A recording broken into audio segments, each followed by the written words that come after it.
बड़ा ही सुंदर कार्यक्रम सुन रहे हैं और इस कार्यक्रम का जो मुख्य उद्देश्य है वो अपने धर्म का प्रचार करना और समाज के अंदर परम पिता परमात्मा की आराधना की जागृति करना और राष्ट्र के प्रति क्या कर्तव्य है वो प्रत्येक नागरिक को जगाना, क्योंकि भगवान की भक्ति भी अनिवार्य है।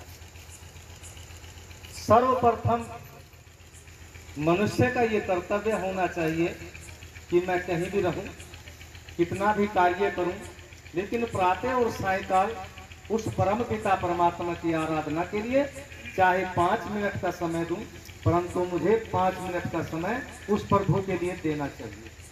क्योंकि जब तक जीवन के अंदर भक्ति है तब तक जीवन आध्यात्मिक है, और जब तक जीवन आध्यात्मिक रहेगा उसके जीवन में कभी किसी भी प्रकार का दोष नहीं आएगा। क्यों? समय आता है जीवन में, जीवन पतन की तरफ को जाने के लिए चल देता है, लेकिन अंदर से आवाज आती है, उस आवाज को कहते हैं आत्मिक आवाज। वो परम पिता परमात्मा की आवाज आती है, एकदम उसको रोकने के लिए प्रेरणा वो परम पिता परमात्मा देते हैं कि तैने जो मार्ग अपनाया है या अपनाने के लिए जा रहा है, ये तेरे जीवन का पतन का मार्ग है, इस मार्ग से एकदम हट जा। यदि उसके संस्कार अच्छे हैं तो परम पिता परमात्मा की आवाज को सुन करके अपने उस गलत कदमों को रोक देगा।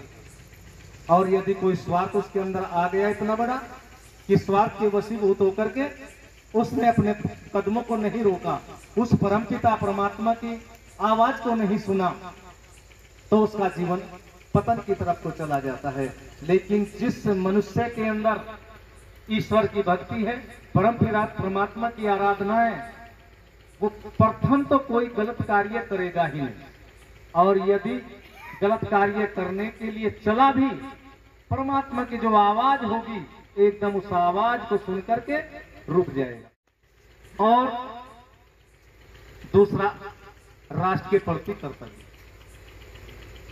आप जिस मकान में रहते हैं, जो आपका घर है, आप पूरी जिम्मेदारी रखते हैं, मुझे अपने इस घर की उन्नति करनी है, और यदि इस घर को बर्बाद करने के लिए, समाप्त करने के लिए कोई बाहरी शक्ति आए तो मुझे अपने इस घर की रक्षा भी करनी है।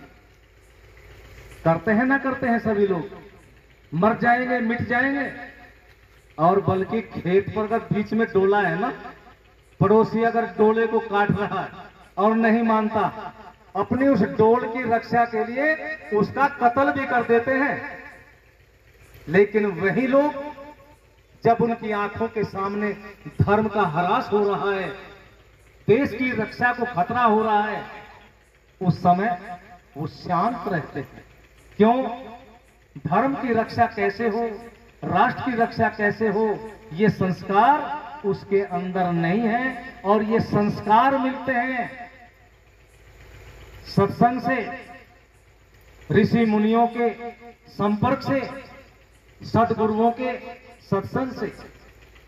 हमारे ये संस्कार थे, और जब तक हमारे ये संस्कार रहे तब तक हम संसार के शिरोमणि रहे, तब तक हम संसार के गुरु रहे, और संसार के चक्रवर्ती सम्राट भी हम ही रहे। क्यों?